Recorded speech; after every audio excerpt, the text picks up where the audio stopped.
Shalom Bapak Ibu Saudara yang saya kasih di dalam Tuhan. Hari ini kita akan bersama-sama merenungkan satu kebenaran firman Tuhan yang diambil dari Injil Lukas, pasal yang ke-23, ayat ke-39 sampai 43. Demikian firman Tuhan, seorang dari penjahat yang digantung itu menghujat dia. Katanya, "Bukankah engkau adalah Kristus? Selamatkanlah dirimu dan kami." Tetapi yang seorang menegur dia, katanya, "Tidakkah engkau takut? Juga tidak kepada Allah, sedang engkau menerima hukuman yang sama." Kita memang selayaknya dihukum, sebab kita menerima balasan yang setimpal dengan perbuatan kita. Tetapi orang ini tidak berbuat sesuatu yang salah. Lalu ia berkata, "Yesus, ingatlah akan aku apabila engkau datang sebagai Raja." Kata Yesus kepadanya, "Aku berkata kepadamu, sesungguhnya hari ini juga engkau akan ada bersama-sama dengan aku di dalam Firdaus." Bapak Ibu Saudara yang saya kasih dalam Tuhan, saya rindu mengajak kita semua untuk sama-sama menelusuri kebenaran firman Tuhan melalui Injil Lukas pasal yang ke-23 ayat ke-39 sampai 43 ini. Kalimat daripada Kristus kepada penjahat adalah, "Aku berkata kepadamu, sesungguhnya hari ini juga engkau akan ada bersama-sama dengan aku di dalam Firdaus." Kalimat Kristus ditujukan kepada penjahat yang juga adalah perampok yang menggunakan kekerasan. Kita bisa melihat apa yang dilakukan oleh kedua penjahat ini dari bahasa Yunani. Mereka merampok dengan kekerasan secara terang-terangan, bukan seperti pencuri yang mencuri secara diam-diam di dalam kegelapan malam. Dan kata Firdaus di sini adalah paradise di dalam bahasa Inggris, sebuah kata yang memiliki makna tempat di mana Allah berada dan Kristus berada, dan juga Allah Roh Kudus berada. Allah Tritunggal berada. Penjahat ini setelah kematiannya akan memiliki sebuah kehidupan di dalam kekekalan di Firdaus atau berada di sorga. Bagaimana hal ini bisa terjadi pada diri penjahat yang lain ini dalam momen menghadapi kematiannya?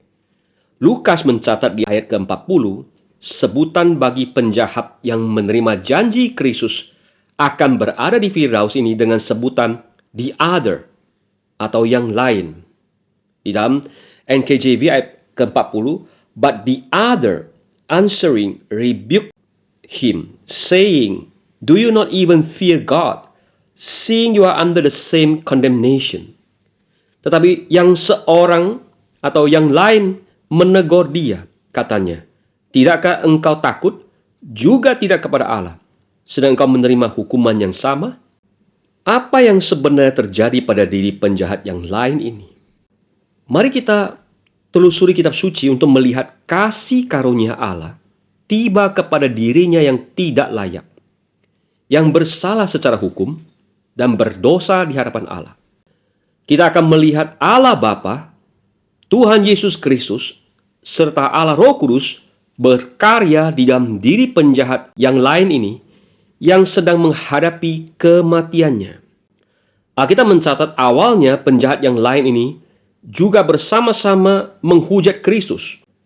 Kalau kita bandingkan di Markus 15 ayat ke-32, Alkitab mencatat, "Baiklah Mesias, Raja Israel itu turun dari salib itu, supaya kita lihat dan percaya." Bahkan kedua orang yang disalibkan bersama-sama dengan dia mencela dia juga. Dan Lukas pasal 23 ayat ke-39, demikian firman Tuhan, "Seorang dari penjahat yang digantung itu menghujat dia. Katanya, 'Bukankah engkau adalah Kristus? Selamatkanlah dirimu dan kami.'" Tetapi di ayat ke-40, kita mencatat perubahan sikap hati dari penjahat yang lain ini yang bisa kita lihat dari perkataannya. Dia menegur penjahat yang mencela Kristus dengan mengatakan, "Tidakkah engkau takut kepada Allah?"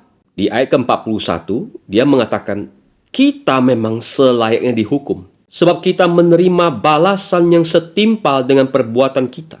Tetapi orang ini tidak berbuat sesuatu yang salah." Berarti di dalam dirinya dia sadar bahwa dia bersalah dan dia berdosa. Bukan saja dia menyadari kesalahannya dan keberdosaannya, tetapi penjahat yang lain ini melihat Yesus Kristus adalah Raja di dalam kerajaan Allah. Perhatikan kalimat dia di dalam ayat ke-42.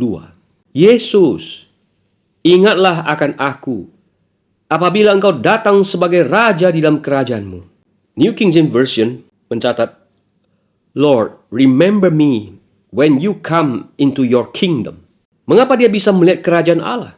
Di sini kita melihat Allah Roh Kudus sedang berkarya di dalam diri si penjahat yang lain ini. Melahirbarukan dirinya, sehingga dia bisa melihat kerajaan Allah dan masuk ke dalam kerajaan Allah. Mari kita lihat kebenaran firman Tuhan ini. Yohanes pasal 3, ayat 3. Yesus menjawab katanya, aku berkata kepadamu, sesungguhnya jika seorang tidak dilahirkan kembali, ia tidak dapat melihat kerajaan Allah.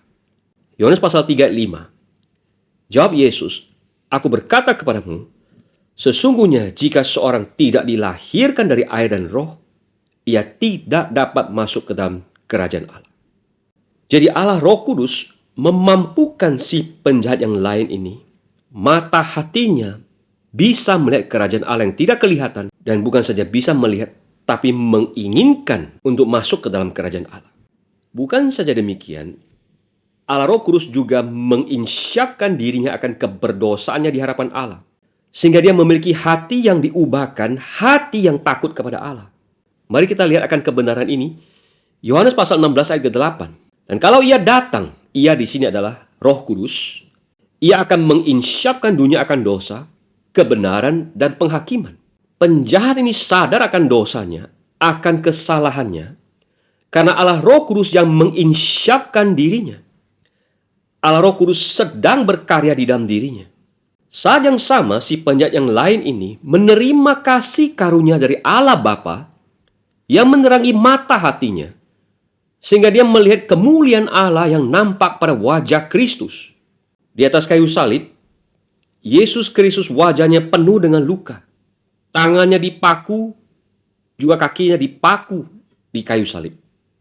Tetapi si penjahat yang lain ini melihat Yesus Kristus adalah Raja yang mulia, yang empunya kerajaan Allah. Mengapa mata hatinya begitu terang bisa melampaui apa yang kelihatan secara kasat mata? Jawaban dari kitab suci adalah karena Allah memberikan terangnya ke dalam hati si penjahat yang lain ini. Mari kita lihat catatan kitab suci, 2 Korintus pasal keempat ayat ke-6. Sebab Allah yang telah berfirman, dari dalam gelap akan terbit terang, ia juga yang membuat terangnya bercahaya di dalam hati kita, supaya kita beroleh terang dari pengetahuan tentang kemuliaan Allah yang nampak pada wajah Kristus. Di momen terakhir si penjahat yang lain ini menghadapi kematiannya, momen di mana dia akan mengakhiri perjalanan hidupnya yang penuh dengan dosa, dia memohon kepada Yesus Kristus untuk mengingat dirinya. Dia percaya Yesus Kristus adalah Raja di dalam kerajaan Allah. Dari mana iman ini?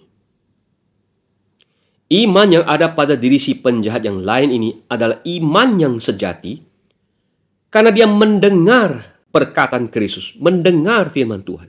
Iman yang timbul karena mendengar perkataan Kristus di atas kayu salib. Ada 7 perkataan Kristus di atas kayu salib yang didengar oleh dia. Dan ini dibukakan kepada kita oleh tulisan Rasul Paulus di dalam Roma pasal 10 ayat ke-17. Jadi, iman timbul dari pendengaran, dan pendengaran oleh firman Kristus. Si penjahat yang lain ini diselamatkan bukan karena perbuatannya, tetapi karena anugerah Allah. Karena anugerah Allah, si penjahat yang lain ini diselamatkan. Seluruh kehidupannya begitu jahat, begitu rusak, dan penuh dengan dosa. Tetapi dia mendapatkan keselamatan dan pengampunan dosa karena anugerah Allah. Paulus menuliskan ini begitu jelas di surat Efesus pasal 2 ayat ke-8 sampai ayat ke-9. Sebab karena kasih karunia, kamu diselamatkan oleh iman. Itu bukan hasil usahamu, tetapi pemberian Allah. Itu bukan hasil pekerjaanmu. Jangan ada orang yang memegahkan diri. New King James Version mencatat demikian. For by grace you have been saved through faith, and that not of yourselves. It is the gift of God, not of works, lest anyone should boast. You have been saved through faith. It is the gift of God. Yesus Kristus berkata kepada si penjahat yang lain ini, "Aku berkata kepadamu, sesungguhnya hari ini juga engkau akan ada bersama-sama dengan aku di Firdaus." Frasa sesungguhnya dalam bahasa aslinya adalah dengan pasti aku mengatakan kepadamu. Atau amin, aku berkata kepadamu. Bapak Ibu Saudara yang saya kasih dalam Tuhan, si penjahat ini mendapat kepastian akan keselamatan dirinya. Sebuah kepastian dari janji Kristus, dia akan berada bersama-sama Kristus di Firdaus. Si penjahat yang lain ini diselamatkan bukan karena perbuatannya, tapi melalui imannya kepada Kristus. Dosanya diampuni oleh Allah, karena Kristus akan menanggung hukuman atas dosanya. Kristus akan menerima murka adil dari Allah, menggantikan dia untuk menerima penghukuman dan penghakiman Allah. Kristus akan mati bagi si penjahat yang lain ini untuk menyelamatkan dia dari hukuman karena dosanya dan penghakiman Allah. Kristus harus mati terlebih dahulu sebelum si penjahat yang lain ini mati. Karena Kristus mati di atas kayu salib untuk menanggung hukuman atas dosanya dan juga dosa kita semua yang mau percaya dan menerima Kristus sebagai Tuhan dan Juru Selamat. Alkitab mencatat setelah Kristus menyerahkan nyawanya ke dalam tangan Bapanya, kedua penjahat yang disalibkan bersama Yesus Kristus dipatahkan kakinya agar mereka mati. Injil Yohanes mencatat dengan jelas akan hal ini. Yohanes pasal 19 ayat ke-30. Sesudah Yesus meminum anggur asam itu, berkatalah ia, "Sudah selesai." Lalu ia menundukkan kepalanya dan menyerahkan nyawanya. Ayat ke-32. Maka datanglah prajurit-prajurit lalu mematahkan kaki orang yang pertama dan kaki orang yang lain yang disalibkan bersama-sama dengan Yesus. Yesus Kristus mati di atas kayu salib untuk menanggung hukuman atas dosa-dosa kita. Dan pada hari yang ketiga, Kristus bangkit kembali dari antara orang mati. Kuburnya kosong. Kematian tidak berkuasa atas diri Kristus. Kristus mengatakan di dalam Yohanes pasal 14 ayat ke-19, "Sebab aku hidup dan kamu pun akan hidup." Kristus mengatakan di Injil Yohanes pasal 11 ayat ke-25, "Akulah kebangkitan dan hidup.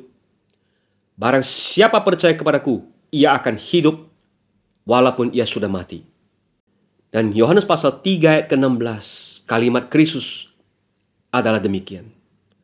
Karena begitu besar kasih Allah akan dunia ini, sehingga ia telah mengaruniakan anak yang tunggal, supaya setiap orang yang percaya kepadanya tidak binasa, melainkan beroleh hidup yang kekal. Bapak Ibu Saudara yang saya kasihi di dalam Tuhan, hari ini setelah engkau mendengarkan kebenaran firman Tuhan, setelah engkau menelusuri kitab suci, apakah engkau melihat Kristus adalah Raja di dalam kerajaan Allah? Maukah engkau percaya kepada Tuhan Yesus Kristus sebagai Tuhan dan Juru Selamat untuk menerima pengampunan dosamu? Apakah engkau ingin masuk ke dalam kerajaan Allah dan engkau mau memiliki hidup yang baru dan hidup yang kekal? Tuhan Yesus Kristus akan menolong engkau dan menyelamatkan engkau dan memberikan pengampunan dosa kepadamu pada waktu engkau datang kepada Dia, menyerahkan dirimu, menyerahkan hidupmu, dan percaya kepada Tuhan Yesus Kristus.